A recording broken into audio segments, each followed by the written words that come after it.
Where do I get all of my vintage records? I will tell you. You can get records, vinyl records, obviously anywhere. A lot of people get them off of Amazon, and Amazon, of course, is a very good option, which I will discuss in a minute. Problem with Amazon, it's hard to find vintage options. You usually just find new options. So, let me tell you the story of how I got into vinyl records. Basically, it started on eBay. I got my record player, which I have a video for, which I discussed. And the thing is, I got the record player, but I didn't have any records to play on it. So I had to go scouring, deciding what should my very first record, what should it be? I chose a record by Duke Ellington, and I got that one from eBay. So I would say to anyone looking for vintage vinyl records, and I'm saying vintage as in older than 20 years old, because that's usually the definition of vintage. eBay is a really good option because there are so many people who have records just sitting around, old records that they don't use anymore. Maybe they were their fathers or their grandfathers, and they just they don't like that type of music, or they don't want to play them, so they put them on eBay. I've also seen a lot of instances of estate sales. Someone has passed away and people have to get rid of all their stuff, and a lot of older people have a lot of records, and a lot of those records are very old. They're from the 60s, the 70s, maybe the 50s, the 40s, you know, some really old stuff. So eBay is a really good place to start. That's where I started. And it's pretty reliable in most cases. I would say you're gonna have to dodge a little bit. There are some sketchy sellers. Maybe you shouldn't buy from them. You also have to be careful with the quality of the record. Of course, not every single vintage record is going to be top-notch. A lot of them are going to be scratched. You know, they're not going to play well. They're not going to sound good. The thing is, you can get those records for cheaper if you don't really care about the audio quality that much. I'm not a huge audio buff. I wouldn't say I need the crispest, clearest, most high-quality audio. I don't mind a few, you know, little scratches. I think it maybe adds to the little personality that the record has. But if it's too scratched, of course, you can't really listen to it comfortably. So most of my vintage records are, you can look up the grading scale. It's good, I think, very good, plus, you know, it has these levels.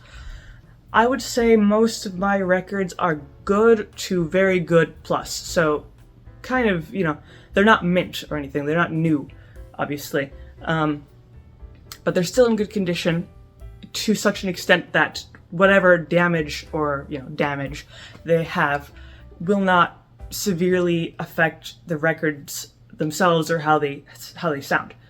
And that's really all I care about personally. Some people might be more specific about what they want, but of course you could also get good and then whatever's less than good, but that kind of compromises the quality of the sound. So again, I get most of this stuff on eBay.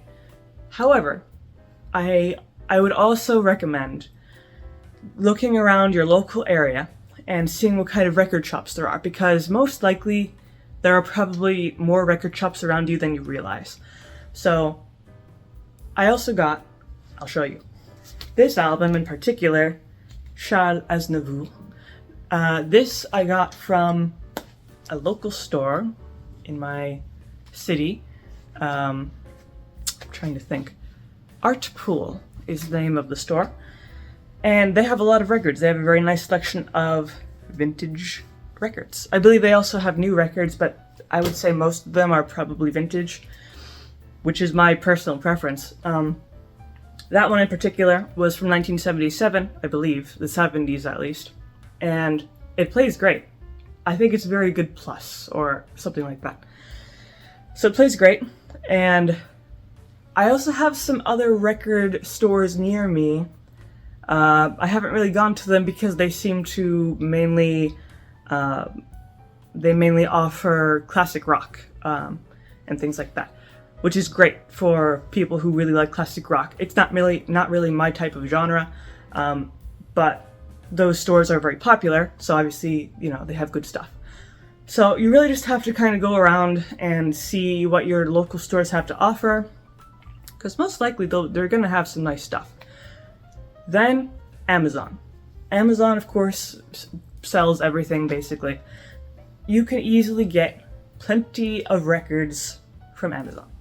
Problem is, you're going to have a hard time finding vintage vinyl records. I have not shopped too much for vinyls on Amazon for two reasons.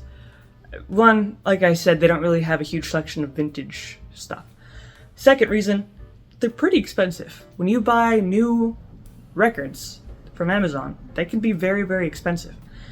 A lot of them I was looking at were $20 or more, and compared to what I got from either my local stores or from eBay, these vintage options, they were only $5, $6. I think the most I paid was $7, maybe $8. So you're getting a huge price gap here.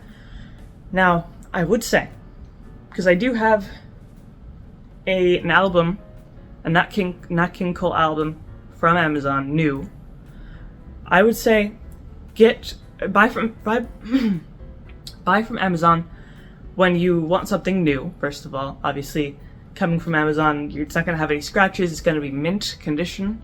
Also, if you don't care about if it's vintage or not, you just want to buy whatever, then of course buy from Amazon. And Amazon, I would say, Amazon is a bit more reliable to buy from compared to eBay for records, because usually it's coming from a company or from a specific artist or things like that, versus eBay where it's coming from just some dude, so you don't really know exactly the details. So Amazon, a bit more reliable. But yeah, you're going to have to balance the pros and cons of where you get your records. You could also, I haven't done this personally, you could also go to flea markets, yard sales, garage sales, because a lot of those people who are setting up those sales, either they're moving out or they've retired, they want to downsize, or someone has died or things like that, and they just want to get rid of their stuff. And a lot of times, they'll have some records sitting around. That's not to say that those records are going to be in good condition. They could be scratched up and, you can't play them. However, good news, you can get them for really, really cheap. Usually, people at garage sales don't sell their stuff usually for more than a few dollars. So I've seen sometimes you can get records for a few cents, 50 cents. So if you really like the kind of exploration aspect of going to garage sales and stuff like that, then that's fine. But you do have to keep in mind that the records that you do find, even if it's a really cool vintage record, it might be really scratched up or, not in the best condition. So, again, weigh the pros and cons. But in general, those are the main ways I have personally found and bought my vinyl records. So, of course, I'm sure there are other options, but I find that these are the most reliable, specifically for vintage records. Of course, if you're going for new, you can just stick with Amazon. You can probably find some new records at your local stores, things like that. But that's all I have to say about that. So if you have any questions or opinions about that, you can leave those down in the comment section below. If you like the video, leave a like, maybe subscribe, and I make videos throughout the week, so stick around for those.